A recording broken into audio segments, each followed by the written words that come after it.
Só queria lembrá-los inicialmente que teremos amanhã o professor Humberto Teodoro Júnior falando aqui no auditório, no curso de atualização do novo Código do Processo Civil, e o professor Evaristo Aragão também. Compõe a mesa comigo a doutora Rogéria Dotti, minha companheira de todas as aulas, todas as exposições. E hoje temos o prazer de receber a doutora Sâmia Saad Galotti Bonavides. A doutora Sâmia é mestre em Ciência Jurídica pela Universidade Estadual do Paraná, professora da Faculdade de Direito da Universidade Estadual do Norte do Paraná, tem experiência na área de Direito, com ênfase em Direito Público, atuando principalmente nos seguintes temas: Processo Civil, Direito, Ministério Público, Administração Pública e Princípios. Ela vai discorrer sobre a ordem dos processos dos tribunais e processos de competência originária. Agradeço imensamente a sua participação, doutora Sâmia, seja muito bem-vinda e a palavra é sua.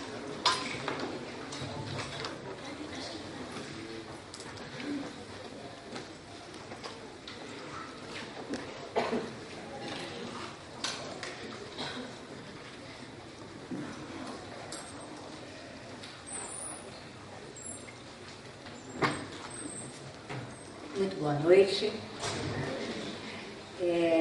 Doutora Graciela, doutora Rogéria Dotti, esse ilustre e repleto auditório, apesar dessa noite fria aqui em Curitiba. Para quem não me conhece, eu sou procuradora de Justiça, estou no Ministério Público já há mais de 30 anos, e também sou professora universitária, conforme foi dito aí, e desde que ingressei, embora tenha ingressado para ministrar a cadeira de prática forense, né, logo eu assumi a cadeira de processo civil. E então dou aula há muitos anos, mas na verdade é que hoje a minha pretensão é de compartilhar algumas ideias. Eu acho que nós estamos assim num momento de compreender, de interpretar e de aplicar essa legislação processual, e que nós temos que efetivamente trocar ideias sobre muitos dos institutos, né? Então não tenho assim pretensões de vamos dizer, não vim aqui para ensinar nada, eu vim compartilhar algumas ideias com vocês na noite de hoje. O tema que foi destinado a mim foi a ordem dos processos dos tribunais e processo de competência originária. Então, são alguns artigos ali a partir do artigo 926, e eu tive então que escolher, fazer um recorte do tema. E esse recorte eu fiz então para falar a respeito da eficácia vinculante dos pronunciamentos dos tribunais superiores, o incidente de assunção de competência, e depois eu vou focar um pouco mais no incidente de resolução de demandas repetitivas.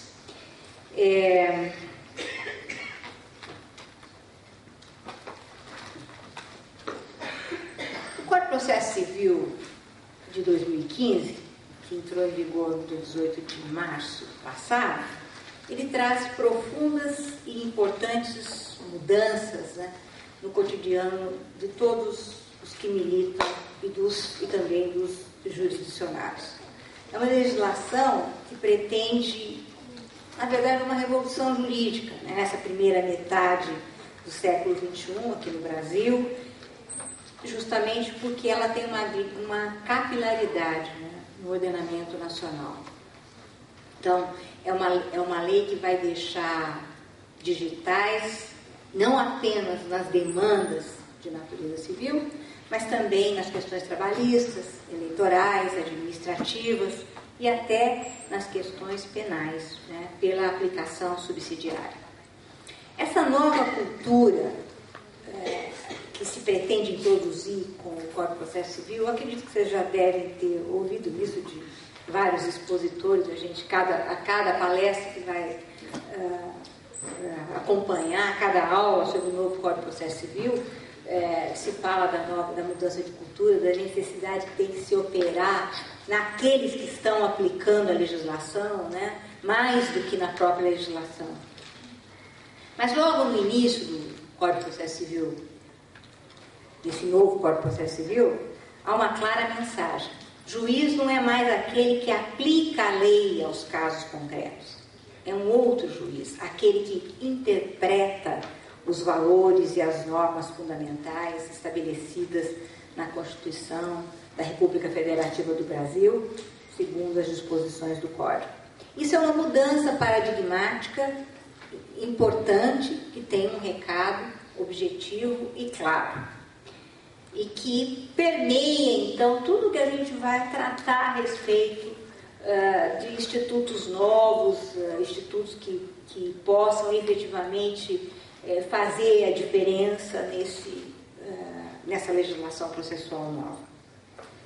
Os métodos autocompositivos são uma preocupação central do sistema processual, a fim de substituir a cultura demandista, né? Há uma pretensão de uma cultura mais fincada no diálogo, no entendimento, o estímulo, então, portanto, aos métodos autocompositivos, conciliação, mediação e outros métodos de solução consensual de conflitos devem ser estimulados por todos. Também já sei que vocês devem ter ouvido isso enésimas vezes, né? Mas nunca é demais a gente repetir que essa é a preocupação, que parece ser a preocupação central, né? Inclusive, diz assim, inclusive no processo judicial, para dizer que esses métodos devem ser tentados, né, antes da judicialização. Então, são modificações que convergem para o que a comunidade jurídica aguardava. Uma melhor racionalização do sistema recursal, regulamentação do incidente de desconsideração da personalidade jurídica, fixação de prazo para a publicação das decisões nos tribunais, simplificação dos procedimentos em geral, e o nosso tema, um dos nossos temas de hoje, né, o tratamento das milhares de demandas repetidas, que são aquelas que envolvem questões previdenciárias, planos econômicos, problemas com bancos, planos de saúde e empresas de telefonia, por exemplo, né? Bom, esse incidente de resolução de demandas repetitivas, que vai ser a última coisa que eu vou tratar com vocês aqui hoje, na verdade é algo, um dos institutos, né, que parece que vai se despontar, vai ter um destaque, vai ser uma estrela, né, neste Código de Processo Civil que entrou em vigor recentemente.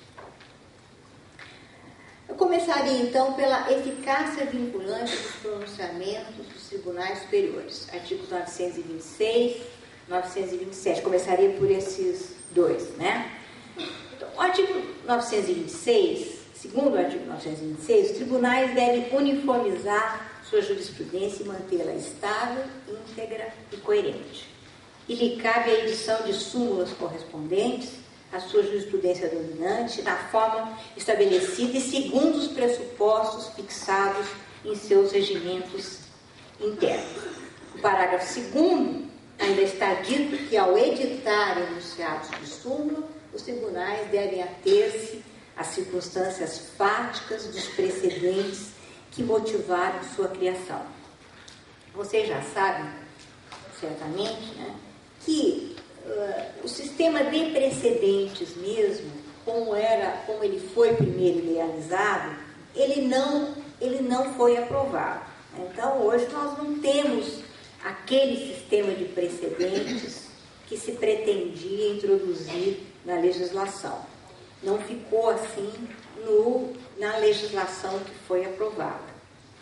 O sistema de precedentes, ele requer, na verdade, que os órgãos jurisdicionais eles estejam preparados para esse sistema de precedentes, para fazer a distinção dos casos, para a discussão dos casos. E, como no Brasil nós temos uma tradição de julgamento nos colegiados, nos tribunais, por maioria, dizem alguns estudiosos que o nosso sistema ele tem algumas imperfeições que ele teria que superar primeiro, né, antes de nós pretendermos ter efetivamente um sistema de precedentes. Por quê? E aí a crítica que tem de alguns estudiosos do tema, nós podemos ter, por exemplo, e a gente costuma ver hoje, né, transmitido ao vivo no Supremo Tribunal Federal, uma decisão do Supremo Tribunal Federal, em que 11 ministros podem chegar a uma decisão com 11 fundamentações diferentes, fazendo 11 discursos de fundamentação diferentes. Então, o que dizem os estudiosos? Falta ainda no nosso sistema de construção das decisões nos tribunais a construção da teia argumentativa. Seria um dos julgadores analisarem o fundamento do outro, por exemplo, do relator, e construírem, a partir daquela fundamentação, fazendo a contraposição àquela argumentação, irem construindo a teia argumentativa, para que aquele que está assistindo a sessão, por exemplo, do Supremo Tribunal Federal, possa compreender qual é a decisão, não do ministro Barroso, não do ministro Fux, mas a decisão do Supremo. Porque, na verdade, se chega a uma decisão, mas a gente escuta discursos, na verdade, longos discursos, né? Cada um, às vezes, tendo uma interpretação diferente, uma fundamentação diferente. Então, dizem que isso é muito prejudicial. É muito prejudicial, principalmente, para se compreender, né, a decisão dos tribunais. E uma das coisas para que os tribunais, eles se imponham, e principalmente o Supremo Tribunal Federal, né, como uma corte deliberativa, é justamente conseguir passar essa mensagem de apreensão, de compreensão, né, do que, na verdade, está se decidindo. Como é que está sendo construída a decisão e qual é a decisão, não de cada um dos ministros, por exemplo, mas qual é a decisão construída pelo Supremo Tribunal Federal, por exemplo, né? O artigo 927 prevê que juízes e tribunais observarão, então, as decisões e atos administrativos dos tribunais, conforme os incisos do mesmo artigo 927, e devem ser obrigatoriamente seguidos nos julgamentos de primeiro grau e também nos tribunais. Sem muita novidade, então, os dois primeiros incisos do artigo 927, porque esses dois primeiros incisos do artigo 927 nós já compreendemos. Os juízes observarão decisões do Supremo em controle concentrado de constitucionalidade e os enunciados de súmula vinculante. Até aí tudo bem. Mas nos incisos 3, 4 e 5 já há novidades. Segundo a previsão do inciso 3º, passam a ter eficácia vinculante os acórdãos em incidente de assunção de competência ou de resolução de demandas repetitivas e em julgamento de recursos extraordinário e especial repetitivos. O artigo 928 diz que se considera julgamento de casos repetitivos a decisão proferida em incidente de resolução de demandas repetitivas e no recurso especial e extraordinário repetitivos. O parágrafo único do 928 está dito, nesse parágrafo único está dito que o julgamento de casos repetitivos pode ter por objeto questão de direito material ou processual.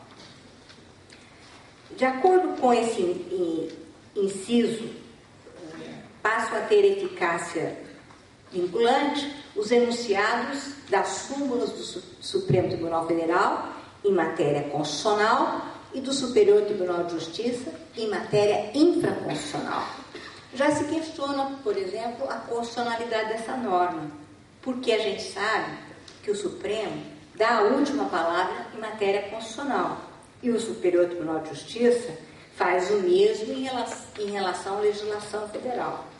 Mas o Supremo Tribunal Federal pode também decidir, incidentalmente, matérias infraconstitucionais, criando e aprovando súmula a respeito de matéria processual. Exemplo, súmula 634, 635, 641.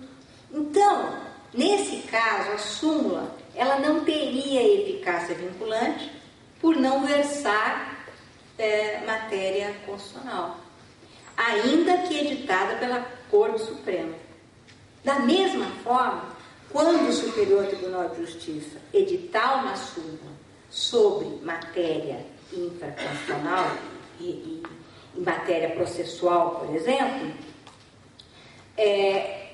ela vai ter eficácia vinculante para todos os tribunais, inclusive para o Supremo Tribunal Federal. Então, nós chegaremos a uma situação em que o Supremo Tribunal Federal ele vai ter que observar a súmula do Superior Tribunal de Justiça, né? e não vai poder decidir de forma diferente da dela. Então, se compreende que essa disposição ela pode ter conteúdo inconstitucional.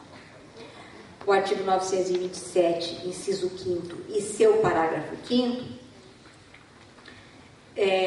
diz que os juízes de tribunais observarão a orientação do plenário ou do órgão especial aos quais estiverem vinculados. Esse termo orientação, ele só pode ser entendido, na verdade, como decisão, porque o órgão jurisdicional, ele não tem função consultiva. Portanto, tem eficácia vinculante, decisões colegiadas proferidas pelo Tribunal Pleno, no Supremo Tribunal Federal e na Corte Especial do Superior Tribunal de Justiça.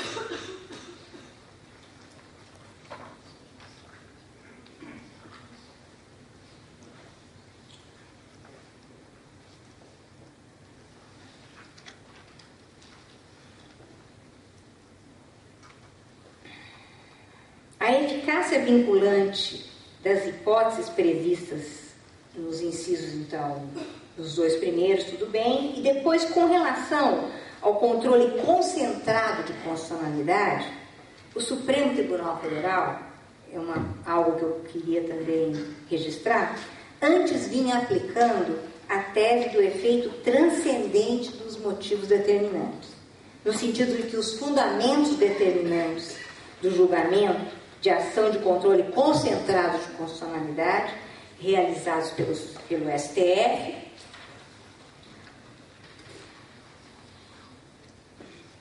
caracterizam a ratio decidente do precedente e possuem efeito vinculante para todos os órgãos jurisdicionais. Mas isso se modificou no final de 2012, tendo sido a decisão publicada em fevereiro de 2013. Então, inadmitida essa teoria da transcendência dos motivos determinantes, não tem cabimento reclamação constitucional contra a decisão que apenas contrariar os fundamentos no controle de constitucionalidade sem agredir o dispositivo da decisão do Supremo. A doutrina no Brasil ainda adota essa teoria da transcendência dos motivos determinantes. Bom, então, conforme falei, no inciso 3º, passo a ter eficácia vinculante a acordos e incidentes de assunção de competência ou de resolução de demandas repetitivas. A questão da inconstitucionalidade, da possível inconstitucionalidade do inciso 3º, né, em razão de disposições, aliás, do inciso 4º, em razão de disposições constitucionais, por exemplo, o artigo 103, a linha A, 103A da Constituição Federal, que trata da súmula vinculante. Bem, agora o termo precedente. Parágrafo 5º do artigo 927, conforme eu disse para vocês antes, nós não tivemos uma aprovação da legislação processual com aquele sistema de precedentes que tinha sido estava contido no projeto como apresentado, né, à Câmara.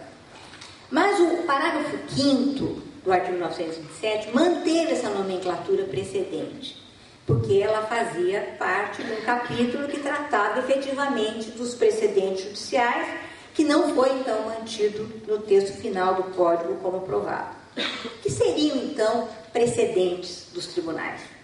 Seriam todos os seus julgamentos ou só aqueles com eficácia vinculante? Então, nós, nos termos do artigo 927, ou só os que levam à edição do enunciado de súmula.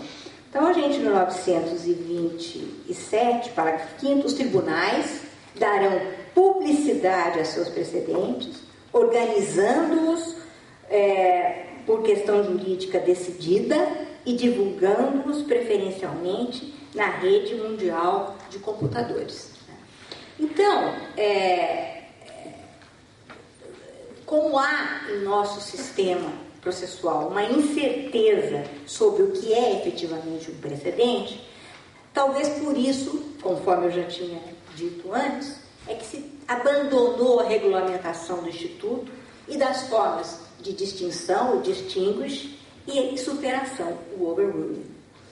Precedentes, então, temos que interpretar como julgamentos com eficácia vinculante.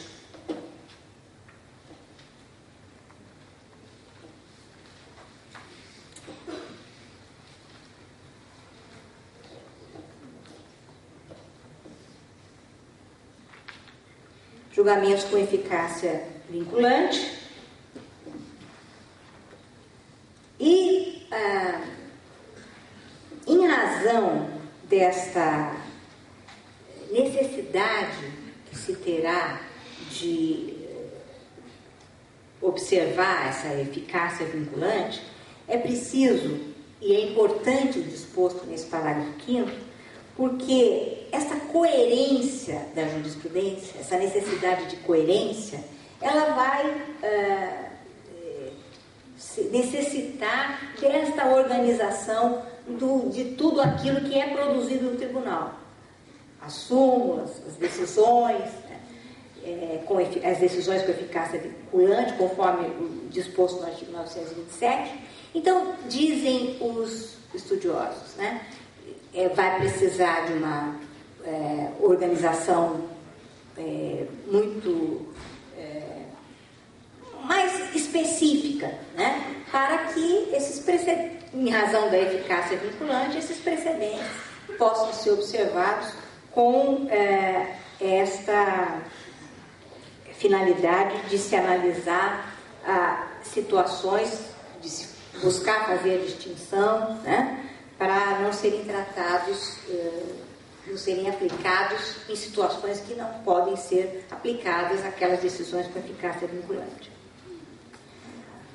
O incidente de assunção de competência é mais um incidente criado e previsto aí no artigo 946, criado pelo novo Código de Processo Civil, como um aprimoramento da regra do artigo 555, parágrafo 1º, né, do CPC de 1973, falava então de relevante questão de direito e se destinava a prevenir ou compor divergência entre câmaras ou turmas do tribunal. E ali já se dizia, em sede de apelação e de agravo. Admissível o incidente, segundo o caput do artigo 946, é admissível o incidente quando o julgamento do recurso de remessa necessária ou de processo de competência originária envolver relevante questão de direito com grande repercussão social, sem repetição em múltiplos processos. Então, a instauração e a competência para decidir passa pela necessidade de estar em trâmite um recurso, ou uma remessa necessária, ou um processo de competência originária. Só os tribunais têm competência para decidir. No caso do reexame necessário, poderá ser instaurado só no Tribunal de Segundo Grau. No julgamento de recurso e nas ações de competência originária, além da instauração em segundo grau, autores como Daniel Amorim e Assunção Neves tratam da possibilidade de instauração também no Supremo Tribunal Federal e no Superior Tribunal de Justiça, ainda que ele reconheça e a gente reconheça que haverá dificuldades práticas. Requisitos para instaurar o incidente de assunção de competência. Relevante questão de direito com grande repercussão social, mas que não esteja replicada em diversos processos, que é o que está previsto nas disposições. Os conceitos jurídicos indeterminados são muitos aí para ser analisados no caso concreto. O que é relevante? Quais são as questões que têm repercussão social? Quantos são os processos para serem considerados diversos? Como já definiu o enunciado 334 do Fórum Permanente de Processualistas Civis, por força da expressão sem repetição em diversos processos, não cabe incidente de assunção de competência quando couber julgamento de casos repetitivos. Esse incidente de assunção de competência ele se destina a processos únicos, processos raros, né? Foi o que o legislador parece que privilegiou neste caso específico. Quando os casos estiverem multiplicados, há outros instrumentos que se destinam ao mesmo objetivo. O acórdão proferido em assunção de competência vinculará todos os juízes e órgãos fracionários, exceto se houver revisão de tese, reforçando, então, essa eficácia vinculante do julgamento que já está prevista lá no inciso 3º do 927. Para ter essa eficácia vinculante, o julgamento do incidente deve seguir as regras do artigo 983 caput e seu parágrafo 1º. Esse artigo é lá do incidente de resolução de demandas repetitivas, abrindo possibilidade para intervenção, inclusive, do amicus curiae e de realização de audiência pública. Ele deve ser suscitado antes do julgamento do recurso, antes do reexame necessário ou da ação de competência originária pelo órgão originariamente competente. Agora, eu vou começar a falar do incidente de resolução de demandas repetitivas. Esse IRDR, a declaração judicial se assenta basicamente na interpretação de questões de direito, que podem e que devem ter solução única, sob pena do tratamento antisonômico entre os jurisdicionados. Isso veio se tornando um problema, porque, havendo diferença de entendimento nos tribunais, dependendo do estado em que isso acontecia, das câmaras dos tribunais, das turmas dos tribunais, isso acaba sendo uma causa replicante de recursos e que precisa ter uma solução. Principalmente em razão da segurança jurídica, em razão do princípio da isonomia, né? Porque isso causava insatisfação, isso causava desconfiança, isso causava insegurança. Então, nós temos hoje no CPC um microsistema de resolução de questões e julgamento de recursos repetitivos. Então, é uma espécie de microsistema. O IRDR se apresenta como uma solução muito importante mesmo e com a possibilidade de ser uma estrela, um destaque nesse novo Código de Processo Civil, em termos de efetividade e de realização de justiça, né? Então, temos o IRDR e que já existia, né, os julgamentos de recursos repetitivos dirigidos aos tribunais superiores, Supremo Tribunal Federal e Superior Tribunal de Justiça. Tanto o IRDR quanto o julgamento por amostragem de recursos especiais extraordinários têm como princípios busca da isonomia, segurança jurídica, previsibilidade e também a economia processual. Se for encarado como um instrumento para matar processo, ele vai andar mal, né? Não é um instrumento para diminuir processos no tribunal. Ele precisa ser corretamente utilizado, né? É preciso observar o contraditório, a publicidade e os princípios do contraditório, da publicidade e a fundamentação das decisões, né? Porque, uma vez fixada a tese jurídica, ela vai, então, depois ser aplicada pelo juiz nos processos que estão lá sustados nos respectivos órgãos jurisdicionais.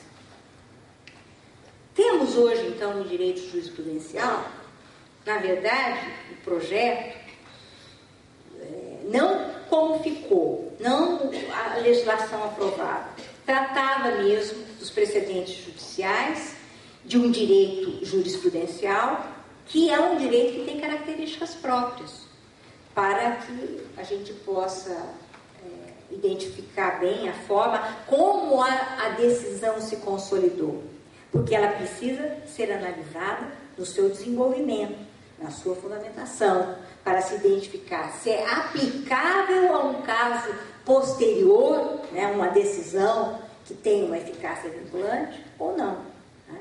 De qualquer forma, as decisões com eficácia vinculante só podem ser afastadas, né, por meio do contraditório, né, nos respectivos processos. Nós observamos aqui no Código de Processo Civil uma aproximação do sistema, né? O nosso sistema, que é o romano-germânico, com o sistema da common law. O incidente de resolução de demandas repetitivas provoca essa aproximação dos sistemas. Ele versa sobre a eleição de um caso piloto, cujo julgamento repercutirá sobre os demais processos que versam questão de direito, a tese que é símile ao paradigma. Dessa forma, a inovação aproxima efetivamente o direito brasileiro do sistema da common law, né? Havendo, então, esta possibilidade de existir uma tese jurídica para ser aquela questão já decidida, que é a questão de direito, aplicada em outras que foram sustadas, né, com a instauração do IRDR. Resultado na prática: um jurista ou um pensador do direito mais ativo, pois a argumentação do advogado, o convencimento do juiz acabam por criar a forma que determinados casos serão decididos. Então, normalmente o convencimento do sujeito faz com que o magistrado decida de uma determinada forma. Agora, há uma nova forma de aplicar o direito material, tendo a jurisprudência como guia, ganhando força pela segurança que trará essa decisão mestra frente ao órgão jurisdicional. Então, hoje até a entrada em vigor, nós trabalhávamos com a argumentação feita perante o magistrado. Agora, perante o órgão jurisdicional. Agora, nós temos também uma outra forma, né? Temos uma questão jurídica decidida por um tribunal superior, que será aplicada, né? Cuja questão jurídica vai ser aplicada naqueles casos que ficaram sustados, que são semelhantes, né? Em que se discute, na verdade, questão jurídica similar, né? Então, há possibilidades de uma agilização dos julgamentos, a questão da isonomia, né? Da onde surgiu esse instituto? Esse instituto veio do direito alemão, baseado numa lei criada em 2005. Essa lei, inicialmente, visava litígios sobre o mercado de capitais, possuindo um prazo temporário de 5 anos. Mas antes do término do prazo, o Instituto foi incorporado ao ordenamento jurídico, vindo a fazer parte, então, do Código de Processo Civil alemão.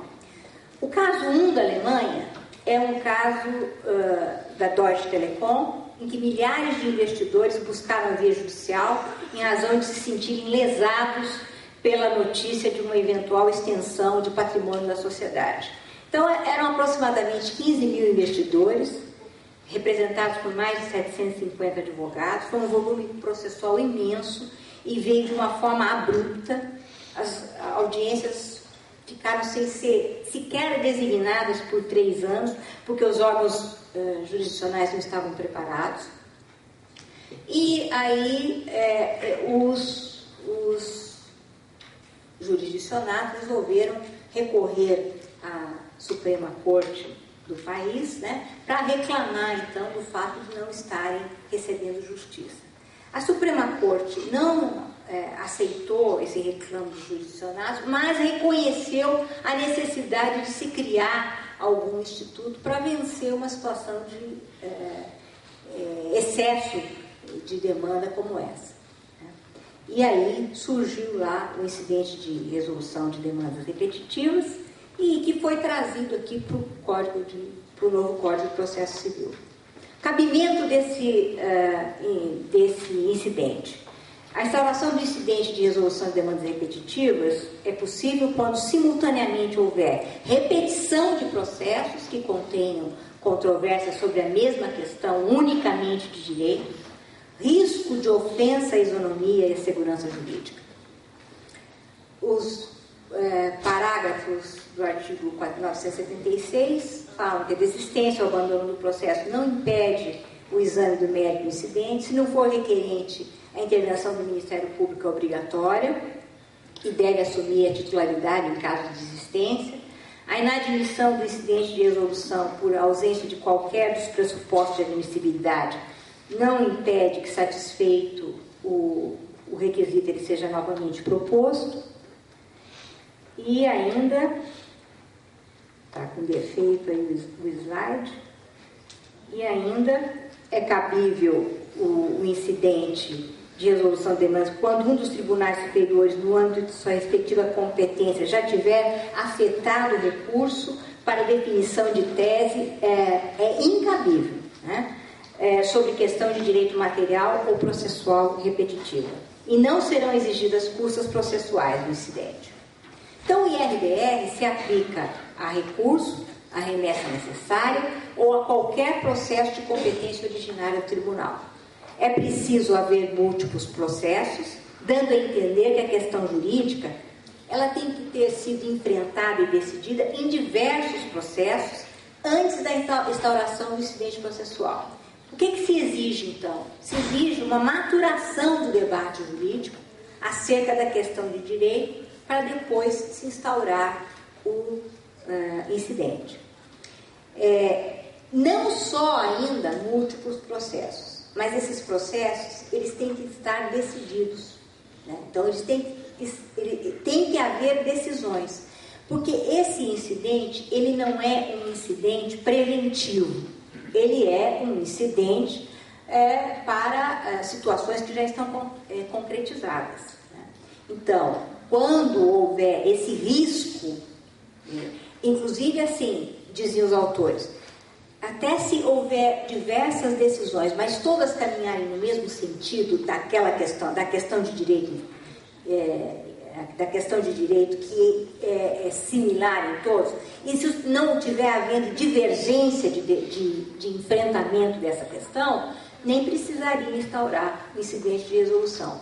Quando nós já tivemos uma maturação da discussão da questão jurídica e estiver existindo divergência, aí então é o momento em que, identificada a multiplicidade de demandas e essa diferença na apreciação da questão jurídica, aí seria o momento de se buscar a instauração do incidente de resolução de demandas repetitivas.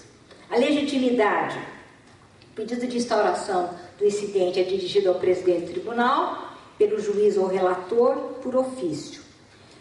O relator é quando chega o recurso, é quando chega o reexame necessário, né? Quando é proposta a ação originária.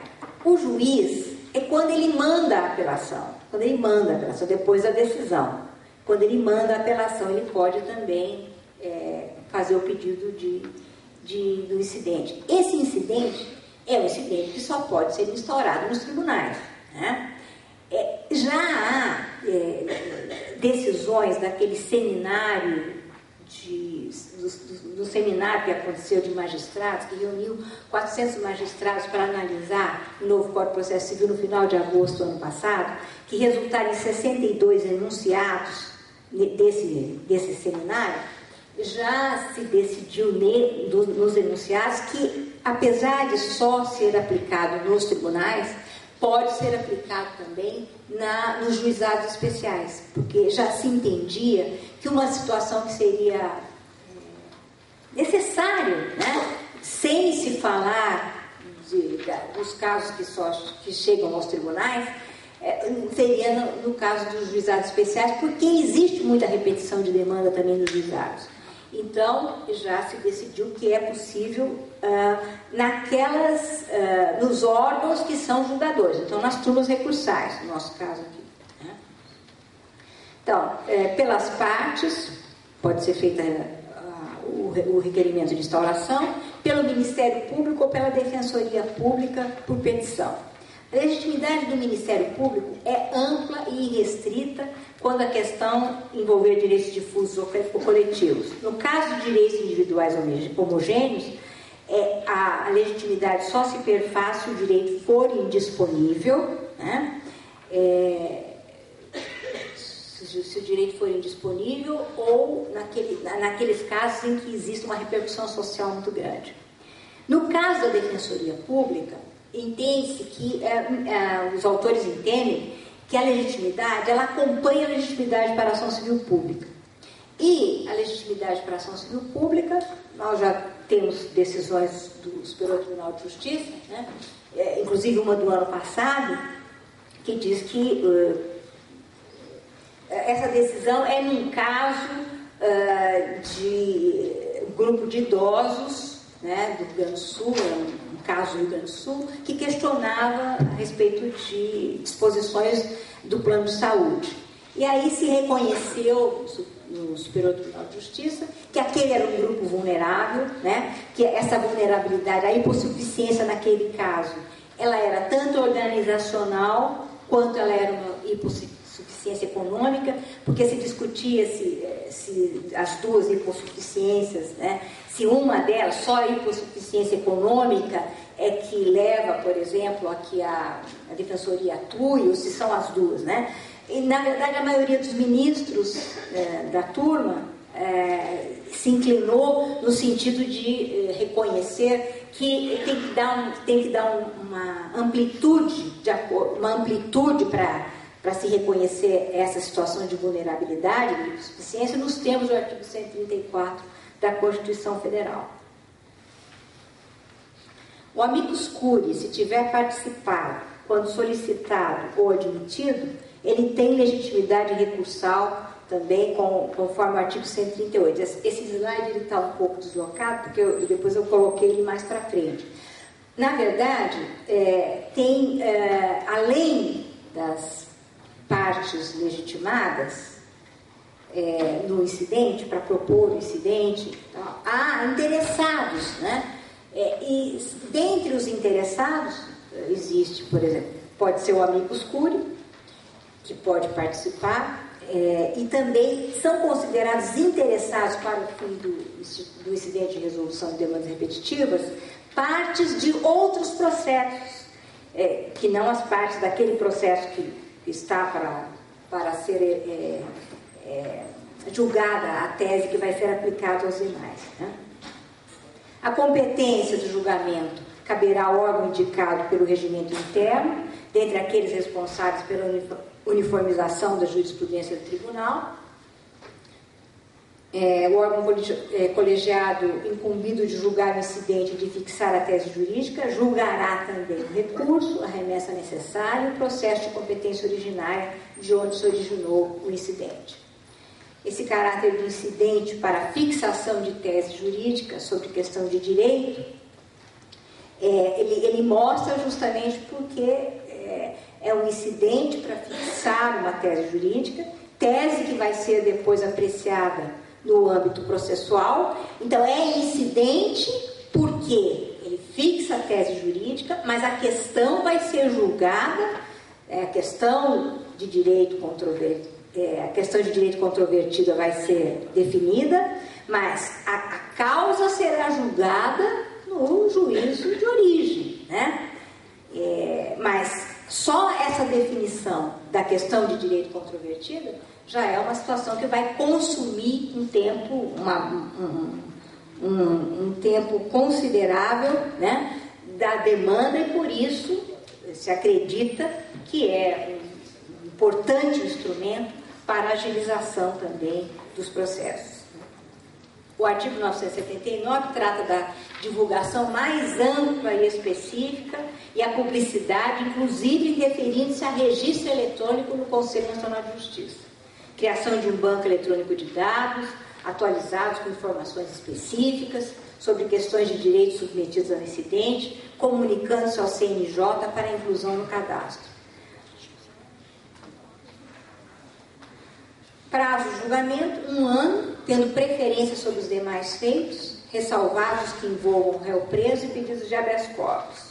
Superado esse prazo, cessa a suspensão dos processos prevista lá no 982 e salvo decisão fundamentada do relator em sentido contrário. O órgão colegiado competente para julgar o incidente é que faz o seu juízo de admissibilidade, analisando pressupostos que estão lá no 976. Né? Então, efetiva repetição de processos que contêm controvérsia sobre a mesma questão unicamente de direito e o risco de ofensa à isonomia e à segurança jurídica. Um risco já constatado pela existência de decisões que versem sobre uma mesma questão de direito de fundo, né, e que é enfrentada de forma diferente em mais de um tribunal. Pode ser tribunais de estados diferentes, inclusive. Né?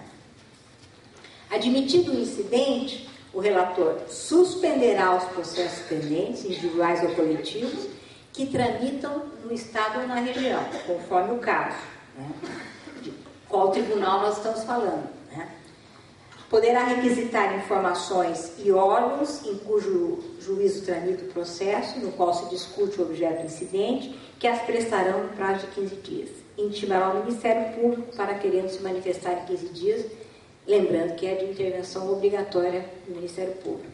Os parágrafos do 982 esclarecem que se comunicará a suspensão aos órgãos jurisdicionais competentes.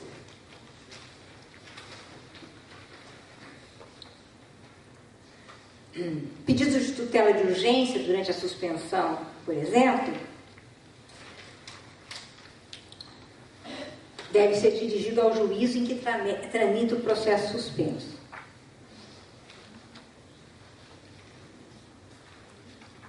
O relator ouvirá as partes, 983, e os demais interessados, aí que faz a referência aos demais interessados, que são partes dos processos que estão suspensos, amicus curiae, por exemplo, né, pessoas, órgãos ou entidades com interesse na controvérsia, que no prazo comum de 15 dias poderão requerer a juntagem de documentos e diligências necessárias e, em seguida, manifestar-se ao Ministério Público no mesmo prazo. Pode ser, em razão da importância que tem isso, né, pode ser designada data para audiência pública, para ouvir as pessoas, né, e assim o tribunal formar melhor o convencimento, dependendo do que está sendo discutido. MP, intervenção obrigatória, isso eu já falei, os interessados são as partes e de outros processos, né, que versem sobre a mesma questão jurídica e o amicus curiae. No julgamento do incidente, observar observar-se-á a seguinte ordem: exposição do objeto do incidente, poderão sustentar suas razões autor, réu do processo originário, Ministério Público por 30 minutos, demais interessados no prazo de 30 minutos. Julgado o incidente, a tese jurídica será aplicada a todos os processos que versem sobre idêntica questão de direito e que tramitam na área de jurisdição do respectivo tribunal, inclusive os que tramitem nos juizados especiais do respectivo estado ou região. Aos casos futuros que versem idêntica questão de direito e que venham a tramitar 185 e que venham a tramitar no território de competência do tribunal, salvo revisão da tese, né, conforme artigo 986. Não observada a tese adotada, caberá reclamação.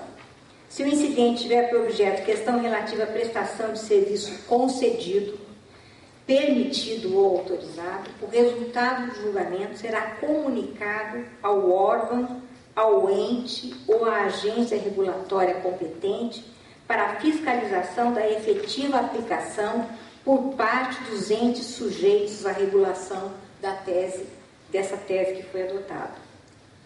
Esse também é um parágrafo que a gente não entende bem ainda como é que ele será observado, porque aí nós estamos falando de agências que não participaram, né? Não são parte da relação jurídica processual, mas enfim, a revisão da tese jurídica firmada no incidente far-se-á pelo mesmo tribunal, de ofício ou mediante requerimento aos legitimados. Do julgamento do mérito caberá recurso extraordinário e especial conforme o caso. O recurso tem efeito suspensivo, presumindo-se a repercussão geral de questão constitucional eventualmente discutida. Então, há uma presunção da repercussão geral, por isso, né, cabimento do recurso extraordinário e do recurso especial. Apreciado o mérito do recurso, a tese jurídica será adotada pelo Supremo ou pelo Superior Tribunal de Justiça, será aplicada no território nacional a todos os processos individuais ou coletivos que versem sobre idêntica questão de direito, e aí eu relembro a questão da eficácia vinculante das decisões que decorrem tanto do julgamento dos recursos repetitivos, como nesse caso do incidente de resolução de demandas repetitivas, tem essa eficácia vinculante.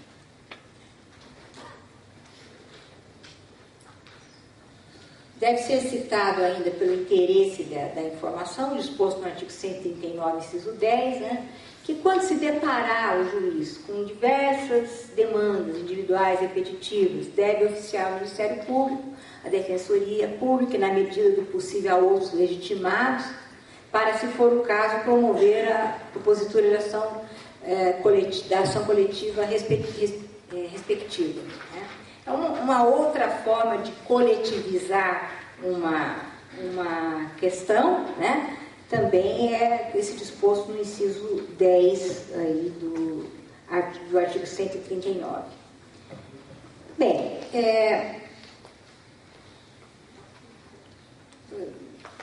hoje em dia,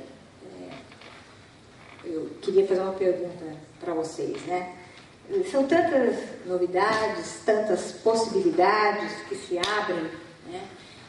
Há tantas dúvidas, há tanta, na verdade, há muito assim, eu acho que existe ainda em relação a este Código de Processo Civil, as coisas devagar elas vão se dissipando, mas existia, por exemplo, a primeira dúvida se entrar em vigor naquela data, né? E depois a dúvida sobre se isso vai repercutir ou não numa mudança de padrão de comportamento, digamos assim, né? De todos, e inclusive uma mudança de resultado, principalmente dos tribunais, né?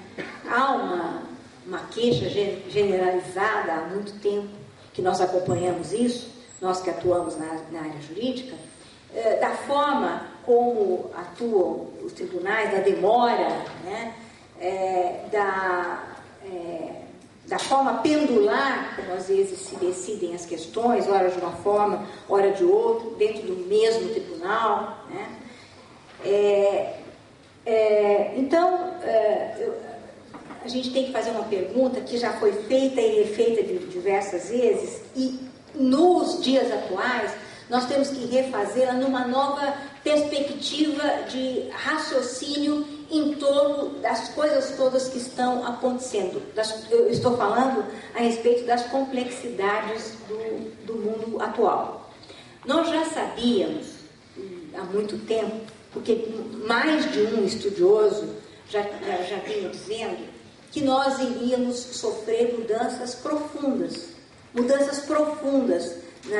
direito, mudanças profundas na função que o direito exerce na sociedade hoje. Mas nós ouvimos isso dizer em relação ao mundo, mas principalmente em relação ao Brasil, por causa da globalização, por causa da transnacionalização dos mercados, por causa da expansão avassaladora do capitalismo, que causou e tem causado mudanças profundas, né, no nosso dia a dia, mas mudanças profundas também na aplicação do direito, na criação do direito e na aplicação, na criação das regras jurídicas e na aplicação das regras jurídicas. E por que isso? Porque com a globalização, com a expansão do capitalismo, obviamente, que não interessa, e o professor José Eduardo Faria, da USP, falava isso, eu escutei uma palestra dele aqui em Curitiba mesmo, acho que há cerca de uns 25 anos atrás. Ele diz isso em diversos textos dele, né? Direito e Conjuntura, por exemplo, é um deles. O Futuro dos Direitos é outro texto. Ele mais ou menos se repete nos textos, mas sempre acrescenta alguma coisa a mais. Então ele dizia que era inevitável esta aproximação dos sistemas, né? Então nós iríamos sair desse sistema codificado, rígido, para e nos aproximar da Common Law. E a Common Law, ela também iria se aproximar, porque essa necessidade de aproximação é uma necessidade, na verdade, do mercado, né? Então, o mercado, por exemplo, as empresas multinacionais, aquelas que vêm investir no país, as que vêm ganhar dinheiro no país, né? Elas não toleram uma justiça lenta. Na verdade, elas não toleram a própria justiça, né? Por isso, se cria fórmulas diferenciadas, né, de resolução dos conflitos, também por isso, né? Então, imagine-se, grandes corporações vão discutir na justiça, levar anos para resolver uma questão. Elas vão para arbitragem, né? Questões que envolvem altas somas de dinheiro, vão para arbitragem. Por isso a questão do pluralismo jurídico, né? Então, buscar outras formas de composição dos conflitos. Então, tem uma parte dessa legislação que ela é uma necessidade de agilização, é uma necessidade de agilização da solução apresentada pelos órgãos jurisdicionais, mas ela também é uma imposição dos tempos modernos. Ninguém mais tem tempo para nada, né? Então todo mundo quer, na verdade, que o sistema funcione de uma forma mais rápida e efetiva, que é a velocidade, não é a velocidade da vírgula, aquela 4G, mas é mais ou menos essa velocidade, né? Para que a gente consiga vencer a complexidade do mundo de hoje, né? Então, tudo que é sólido desmancha no ar. No Manifesto de 1848, Marx lança esta frase: tudo que é sólido desmancha no ar. Marshall Berman, na década de 80, se apropriou da frase de Marx. Então, ela foi originalmente de Marx, depois Berman ressignificou a frase, dando-a como nome de um livro, né? E atualmente Zygmunt Bauman, uma figura importante que tem já uns 90 anos, é um sociólogo da persuasão, fala da modernidade líquida. Isso para dizer para todos nós que é tudo muito rápido, muito fugaz, né? E que as coisas não permanecem por muito tempo. Por que eu estou dizendo isso aqui agora?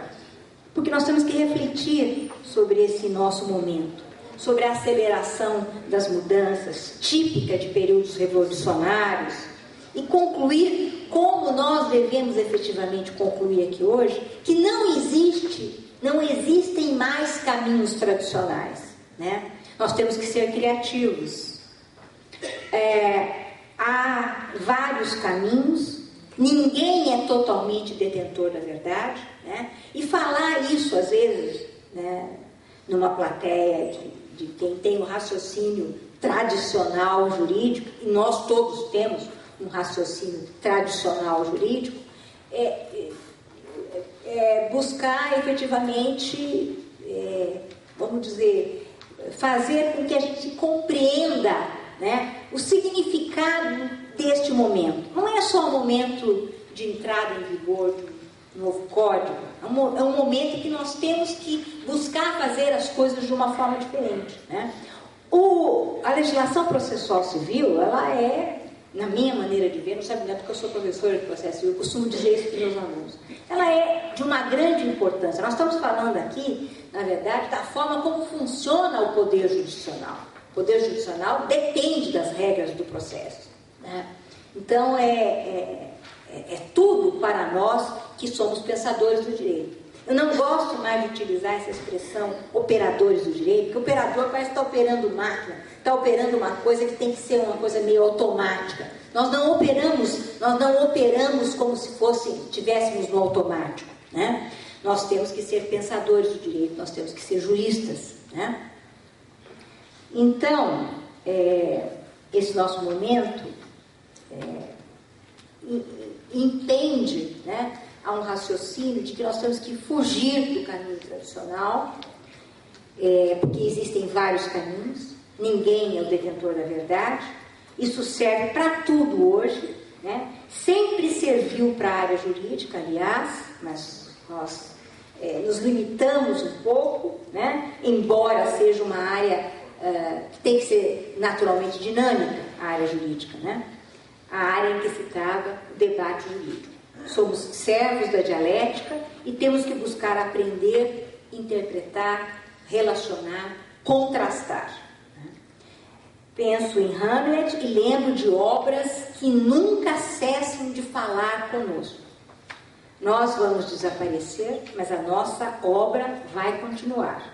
Então temos que buscar sempre fazer o melhor, pensar o melhor, como pensadores do direito, não como operadores.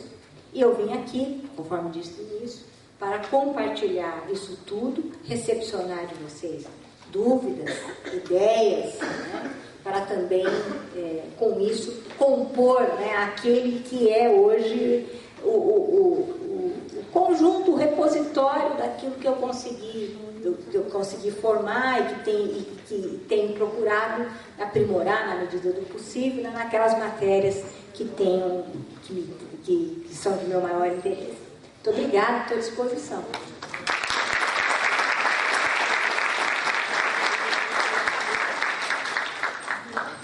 Eu agradeço a exposição da professora Sâmia. Enquanto nós recolhemos as perguntas, eu vou pedir para a doutora Rogéria Dotti entregar o nosso certificado da Escola Superior de Advocacia.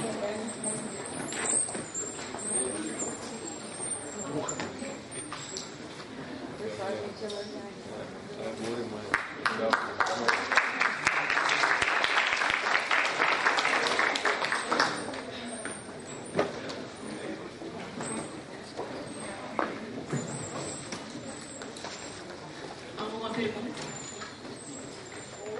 Ok. Pode falar, Isana. Você pega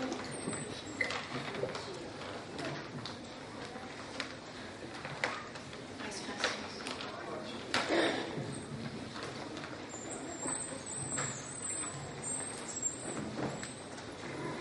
Boa noite, professora. Muito obrigado pela sua conferência.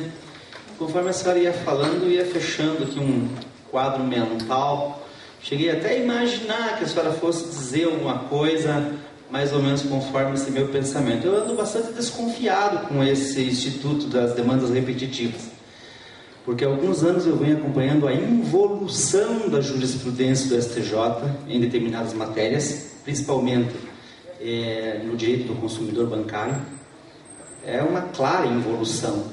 E me parece que todo esse contexto de justificativa, da segurança jurídica, da, vamos dizer, necessidade de o capital poder afirmar os seus valores, faz com que esse instituto, espero estar errado, seja uma armadilha. O que a senhora pensa? Não seria um mecanismo de os detentores do poder econômico, por exemplo, os bancos, afirmarem de vez a sua posição, na medida em que poucas pessoas vão ditar aquilo que todos os juízes deverão decidir no Brasil todo? Conforme eu disse para você, já assisti diversas exposições e existe muita desconfiança com relação não só ao IRDR, mas, lógico, pela forma como ele pode influenciar milhares de demandas. Lógico que é um dos que, se existe assim desconfianças, né, de para que veio essa legislação, qual é a finalidade, um dos institutos poderia ser o Instituto de Resolução de Demandas Repetitivas. E essa dúvida, essa insegurança que você tem, essa precaução já de antemão, eu já ouvi diversas vezes pessoas que dizem claramente. O professor Manuel Caetano, ele é completamente contra tudo isso. Ele diz: se eu não conhecesse o Superior Tribunal de Justiça, como se eu não conhecesse o Superior Tribunal de Justiça. O que eu penso apenas é o seguinte, é que eu sou uma pessoa que eu costumo tentar acreditar nas inovações e principalmente nesse caso específico, do momento que nós estamos vivendo, eu penso, embora, e aí tem muitos que discordam de mim, que, na verdade, nós tínhamos que ter alguma outra, opção diferente, que não dava para nós continuarmos com o Código de Processo Civil de 1973. Eu sei que há muitos que dizem o contrário, que dava sim, que não precisava de uma legislação nova, precisava de alguns ajustes no Código de Processo Civil de 73, mas que bastavam os ajustes. Eu penso que não, que nós, na verdade, houve uma mudança muito paradigmática nesse tempo todo, né? Eu acho que essa repetição das demandas, as demandas coletivas, elas pedem um sistema para o tratamento das questões coletivas. Acho que isso é uma coisa que está faltando, né?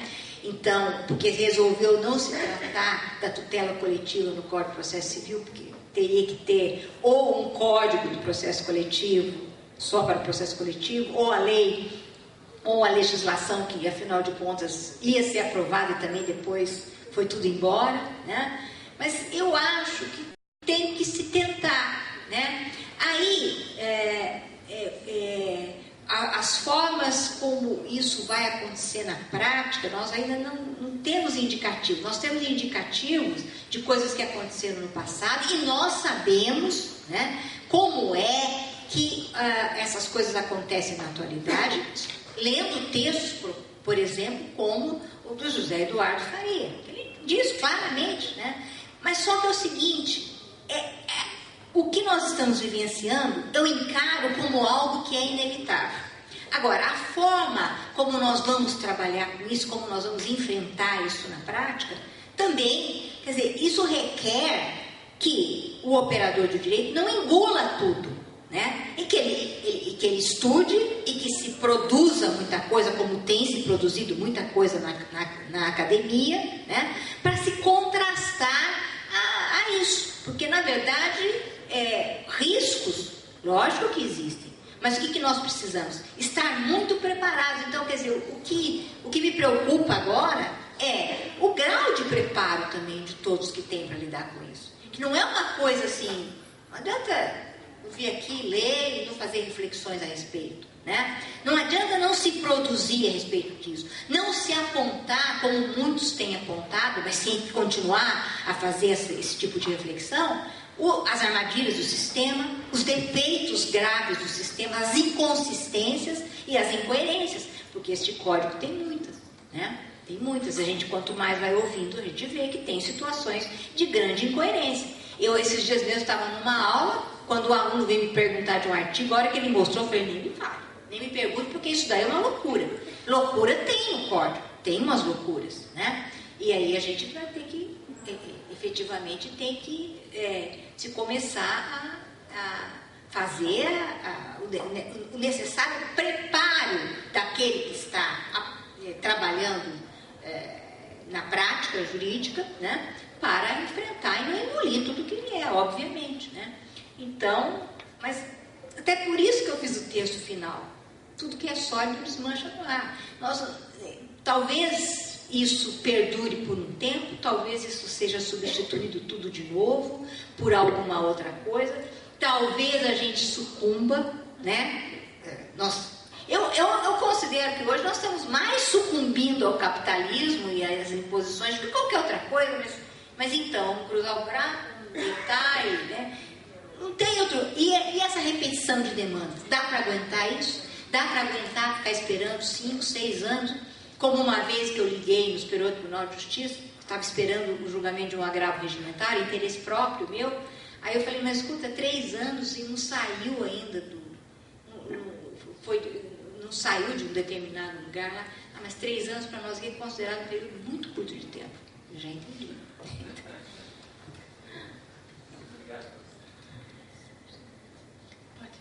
Professora Sâmia, quando se fala do IRDR, né, a crítica que a doutrina vem fazendo diz respeito ao problema de se fixar a tese jurídica antes de um amadurecimento, de um debate mais eficiente nos tribunais, porque o sistema anterior era justamente haver jurisprudência mais amadurecida para depois se pensar então em aplicação de precedentes. Aqui o caminho é inverso, né? Já se instaura um incidente, vai se fixar a tese e aquilo vai se aplicar para todos os outros processos que têm a mesma questão jurídica, ainda que não tenha havido um amadurecimento suficiente do debate dentro do tribunal a respeito da tese, né? Sei da sua experiência também na vida profissional e tudo, eu queria ouvi-la a respeito disso. Se essa crítica, na sua opinião, é uma crítica pertinente em relação ao IRDR ou se é algo assim que tem o problema, mas não haveria também outra solução. Totalmente procedente, eu acho. Totalmente procedente. Inclusive, a doutrina fala, as questões têm que estar amadurecidas. Só que, como nós já conhecemos a coisa aqui, a gente sabe que esse amadurecimento todo, né, não vai acontecer, até porque questões que hoje você diria que elas... E por isso que eu fiz aquela observação com relação à forma como se constrói a jurisprudência no Brasil e essa coisa da decisão por maioria, daquilo de que não discute, um discute o voto do outro, cada um dá o seu próprio voto, né? Então isso é terrível. Isso é terrível porque você não cria na verdade, uma discussão que tenha nexo lógico, né? Então, a partir do que você fala, eu acrescento alguma coisa, mas eu discuto o que você falou. Não, aqui não. Aqui eles se dão ao luxo de cada um faz o discurso próprio. Quem já assistiu uma sessão do órgão especial, por exemplo, mas não precisa ser o órgão especial. Estamos falando do nosso aqui. Pode falar do Supremo e pode falar do STJ, porque é tudo a mesma coisa, né? Então, tem aí um trabalho de um pesquisador jovem, José Rodrigues, Como Decidem as Cortes. É muito interessante. É muito interessante. É um livro resultado de uma pesquisa de campo, né? Mas ele discute exatamente isso. Como decidem as coisas, como é que são feitas, como é que é construída a jurisprudência hoje no Brasil. Ele fala do Brasil, o estudo dele é no Brasil. Então, dessa loucura de não existir essa teia argumentativa. Isso é muito sério, isso é muito grave, né? Então, eu acho que para o IRDR, como diz a doutrina abalizada, tem que ter maturação do debate jurídico. Tem que ter, sim. Porque senão, aí vai ficar tudo muito complicado. E diz, por exemplo, o Daniel Amorim fala,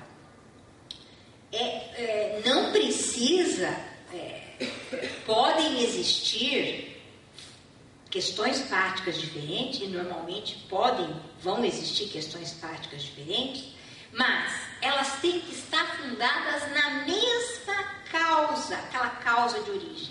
Então, é preciso, obviamente, vai poder se aplicar em situações em que em casos que as situações de fato são diferentes, né? Mas tem que ter como questão de fundo uma situação que parta da mesma questão de direito. Só que isso, às vezes, é fácil você distinguir nos exemplos que eles dão nos livros. Mas na vida real a gente sabe que tem situações que são um pouco mais complexas que isso. E conjugando isso com a forma como decidem os tribunais, a gente vê quase que fazer a fórmula da bomba atômica. Em algumas situações pode acontecer isso. Mais alguma pergunta? Nenhuma? Eu agradeço muito a sua presença, doutora Sâmia, seja muito bem-vinda e muito obrigada. Uma boa noite a todos, até amanhã.